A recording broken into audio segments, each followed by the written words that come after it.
राधे राधे। हालांकि पिछले वीडियो में हम लोग संतुलित आहार के बारे में विस्तृत चर्चा कर चुके हैं, लेकिन संतुलित आहार एक ऐसा टॉपिक है जो बहुत ही इम्पॉर्टेंट है। इसमें से बहुत सारे क्वेश्चन आपको मिलेंगे एग्ज़ाम में, और केवल होम साइंस के टीजीटी में ही नहीं, बाकी बहुत सारे एग्ज़ाम्स जो टेट सुपर, टेट सीटेट और नेट जेआरएफ में भी क्वेश्चन इससे आते हैं। इसलिए जो है हमने सोचा कि इस पर एक अलग से टॉपिक लेकर के हम बनाते हैं, इस पर चर्चा करते हैं। हमारे आहार में विभिन्न प्रकार के, इसकी अगर परिभाषा की बात करें तो ये परिभाषा है। परिभाषा, हमारे आहार में विभिन्न प्रकार के सभी पोषक पदार्थ ऐसे अनुपात में होने चाहिए जिससे हमारे शरीर का सारी आवश्यकताओं की निरंतर पूर्ति होती रहे। ऐसे आहार को संतुलित आहार कहा जाता है। अगर अब इसको हम जो है डिफ़ाइन करें, मतलब अलग से एक एक चीज़ को क्लियर करें, तो देखिए हमारे आहार में विभिन्न प्रकार के सभी पोषक तत्व, पोषक पदार्थों के बारे में हमने आपको कई बार बताया है कि 6 पोषक तत्व पाए जाते हैं भोजन में हमारे। कौन कौन से? कार्बोहाइड्रेट, विटामिन, खनिज लवण, वसा, जल और प्रोटीन, 6 तत्व हो गए। और इन सब के अलग अलग कार्य हैं। इनको हम लोग बहुत विस्तार से पढ़ चुके हैं पिछले वीडियो में, लेकिन ससरी निगाह पर अगर ले हम लोग, तो प्रोटीन का कार्य होता है निर्माण कार्य करना, कोशिका का निर्माण करना, ऊतकों का निर्माण करना और टूट फूट की मरम्मत करना और शरीर की वृद्धि करना। मेन कार्य ये होता है प्रोटीन का। और विटामिन्स क्या करते हैं? विटामिन्स और खनिज लवण जो होते हैं ये हमारे शरीर की रोगों से सुरक्षा करते हैं। इनकी अगर हमारे शरीर में कमी हो जाती है तो विभिन्न प्रकार के रोग हमारे शरीर में हो जाते हैं। और इनकी एक शब्द यहाँ पर आया है अनुपात, मतलब इनका एक ऐसा अनुपात होना चाहिए हमारी बॉडी में कि ना इनकी अधिकता हो और ना कमी हो। कमी से भी बीमारियाँ होती हैं, अधिकता से भी बीमारियाँ होती हैं, इसलिए हमको सही अनुपात में लेना है इन्हें। फिर है जिससे हमारे शरीर की सारी आवश्यकताओं की निरंतर पूर्ति होती रहे। अब देखिए कार्बोहाइड्रेट है वो हमारे शरीर को ऊर्जा देता है। वसा जो है वो भी ऊर्जा उत्पादक तत्व है, हमारे शरीर को ऊर्जा देता है। और कितनी ऊर्जा देता है? 1 ग्राम प्रोटीन, 1 ग्राम कार्बोहाइड्रेट 4 कैलोरी देते हैं, 4.1। और वसा से हमको ज़्यादा मिलती है एनर्जी, 9.1 मिलती है। तो इस तरह से वसा ज़्यादा ऊर्जा देता है, ज़्यादा कैलोरी देता है।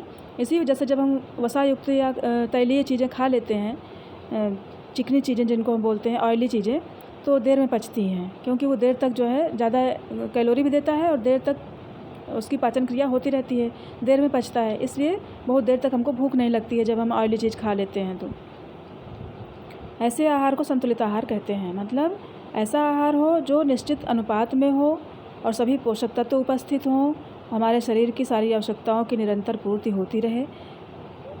अब सारी आवश्यकताओं की बात करिए अगर, तो कौन कौन सी आवश्यकताएं हैं हमारे शरीर की? निर्माण कार्य और ऊर्जा उत्पादक कार्य और शरीर की सुरक्षा या सुरक्षात्मक कार्य। तो ये सारे कार्य जो है होते रहना चाहिए।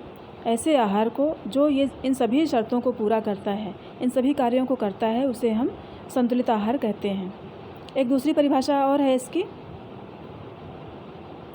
विभिन्न खाद्य पदार्थों के मिश्रण से बने उस आहार को जो हमारे शारीरिक आवश्यकताओं के अनुसार उचित मात्रा में प्रदान करता है, संतुलित आहार कहते हैं। विभिन्न खाद्य पदार्थों के मिश्रण से बने उस आहार को जो हमारे शरीर को सभी पौष्टिक तत्व हमारी शारीरिक आवश्यकताओं के अनुसार उचित मात्रा में प्रदान करता है, संतुलित आहार कहते हैं। अब देखिए चीज़ वही है, लेकिन थोड़ा सा जो लैंग्वेज है वो बदल गई है। विभिन्न खाद्य पदार्थों का मिश्रण, मतलब हमारे भोजन की थाली में जो चीज़ें रखी होती हैं वो मिश्रण ही तो है। अगर उसको हम मिला दें तो सब मिश्रण ही तो है। तो ऐसा आहार जो हमारे शरीर की सभी पौष्टिक तत्व हमारी शारीरिक आवश्यकताओं के अनुसार उचित मात्रा में प्रदान करता है। ये हम कई बार आप लोगों को बता चुके हैं कि हर शरीर की अलग अलग आवश्यकताएं होती हैं, हर एज के व्यक्ति की अलग अलग आवश्यकताएं होती हैं, अलग अलग पौष्टिक तत्वों की उनको आवश्यकता होती है।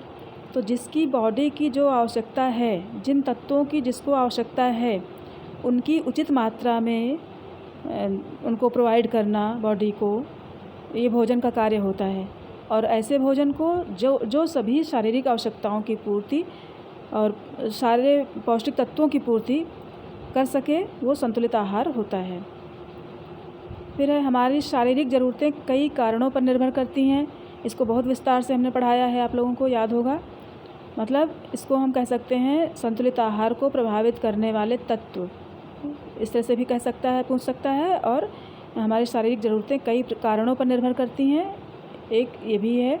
तो इसमें है आयु, विभिन्न आयु वर्ग के लिए अलग अलग संतुलित भोजन की आवश्यकता होती है। लिंग, स्त्री को और पुरुष को उसके बॉडी स्ट्रक्चर के अनुसार, उसके कार्य के अनुसार और उसके बॉडी के क्षेत्रफल के अनुसार अधिक तत्वों की आवश्यकता होती है या कम तत्वों की आवश्यकता होती है लिंग के अनुसार। और वही चीज़ है, अगर लड़की है तो लड़का है तो अलग अलग जो है, अभी हम एक टेबल देंगे आपको, उसमें देखिएगा कि किस एज में कितनी कैलोरी की आवश्यकता होती है। जलवायु, ये भी हमने आपको बहुत विस्तार से बताया है कि गर्म जलवायु में कम कैलोरी की आवश्यकता होती है और ठंडी जलवायु में अधिक कैलोरी की आवश्यकता होती है, या ठंडे मौसम में अधिक कैलोरी की आवश्यकता होती है, क्योंकि हमारे शरीर को गर्म रखने के लिए ऊष्मा की ज़रूरत होती है, जिसके लिए ऊष्मा के रूप में हम कैलोरी लेते हैं, तो अधिक भोजन की आवश्यकता होती है, या फिर जो है अधिक कैलोरी युक्त भोजन की आवश्यकता होती है। और शारीरिक कार्य, ये भी जो है इफ़ेक्ट करता है हमारे भोजन को कि हम कार्य कैसा करते हैं।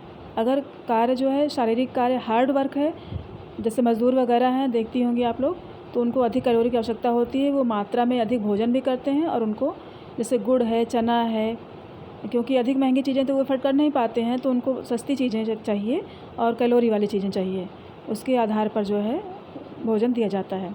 हमारा संतुलित आहार भी इन्हीं तथ्यों पर आधारित है। जो ये कारण हैं, ये सारी चीज़ें जो है संतुलित आहार के ऊपर भी डिपेंड करती हैं, संतुलित आहार को प्रभावित करती हैं। इसीलिए हमारे संतुलित आहार का इस हिसाब से होना चाहिए कि हर आयु वर्ग के व्यक्ति के लिए, हर लिंग के लिए, हर जलवायु के में और शारीरिक कार्य के अनुसार हो, और इन सब के अनुसार वो सारी आवश्यकताओं को पूरा करता हो, तभी वो संतुलित आहार होगा। प्रतिदिन की सामान्य दिनचर्या के लिए शिशुओं तथा वृद्ध व्यक्तियों को लगभग 1600, आप देखिए कि वृद्ध और शिशु दोनों की लगभग एक जैसी कैलोरी डिमांड है। शिशुओं तथा वृद्ध व्यक्तियों को लगभग 1600, बड़े बच्चों को लगभग 2200 तथा जवान व्यक्तियों को लगभग 2800 किलो कैलोरी की आवश्यकता होती है। एक औसत व्यक्ति को जीवित रहने के लिए 1700 कैलोरी और स्त्री को 1450 किलो कैलोरी की आवश्यकता होती है। अब देखिए संतुलित आहार किस आयु वर्ग के व्यक्ति को कितनी कैलोरी की आवश्यकता होती है, ये हमने एक टेबल रखी है। जैसे शिशु है 1 वर्ष का, तो उसको 80 से 1000 कैलोरी चाहिए। अभी 6 महीने का और उससे 1 वर्ष और 6 महीने के बीच का हमने अलग अलग नहीं बताया है, हमने इस तरह से बता दिया है कि शिशु जो है 1 वर्ष तक का बच्चा है अगर, तो उसको 80 से 1000 कैलोरी की आवश्यकता होती है प्रतिदिन। और 1 से 3 वर्ष के बच्चे को 1000 से 1200 किलो कैलोरी, और 4 से 6 वर्ष के बच्चे को 12 से 1500 किलो कैलोरी, 7 से 12 वर्ष के बच्चे को 1500 से 2100 किलो कैलोरी, और किशोर को 13 से 15 वर्ष का अगर किशोर है तो उसको 1500, और 16 से 18 वर्ष का किशोर है तो 2300 किलो कैलोरी की आवश्यकता होती है। इसी तरीके से अगर हम आगे बढ़ें तो पुरुष वर्ग में अगर हम देखते हैं तो सामान्य कार्य करने वाले पुरुष को 2500 किलो कैलोरी, मध्यम कार्य करने वाले पुरुष को 2800 किलो कैलोरी, कठोर कार्य करने वाले पुरुष को 4000 कैलोरी, और अत्यधिक कठोर कार्य करने वाले को, जैसे जो मज़दूर वर्ग है, रिक्शा चलाता है या फिर जो है ईंटा गारा करता है, भवन निर्माण में कार्य करता है, तो उसको 6000 किलो कैलोरी की आवश्यकता होती है। और महिला में साधारण श्रम करने वाली को 2000 किलो कैलोरी, मध्यम श्रम करने वाली को 3000 किलो कैलोरी, भारी श्रम करने वाली को 3200 किलो कैलोरी, और गर्भवती स्त्री को 3200 किलो कैलोरी, और दूध पिलाने वाली माता को 3800 किलो कैलोरी की आवश्यकता होती है। इसी तरह से अगर हम लोग देखें कि विभिन्न आयु वर्ग के अनुसार पोषक तत्वों की मात्रा कितनी किस चीज़ की आवश्यकता होती है पौष्टिक तत्वों की, वो चीज़ हम लोग देखेंगे। जैसे अनाज है तो वयस्क पुरुष के लिए 460, कम श्रम करने वाले को 520 ग्राम में होगा ये। और पहले हम लोग पुरुष का ही देख लेते हैं, वयस्क पुरुष का। दालें 70, सामान्य जीवन वाले को, कम श्रम वाले को 80, अधिक कठिन श्रम करने वाले को 90 ग्राम दालें चाहिए। सब्जियां 300 ग्राम, 350 ग्राम, 400। फल 30, 40, 50। दूध 200, 225, 250। वसाएँ 35, 45, 55। और मीठा एवं मंड मतलब मीठी चीज़ें, क्योंकि इससे भी जो है हमको कार्बोहाइड्रेट मिलता है तो बहुत ज़रूरी होता है ये भोजन में हमारे, 30, 40, 50।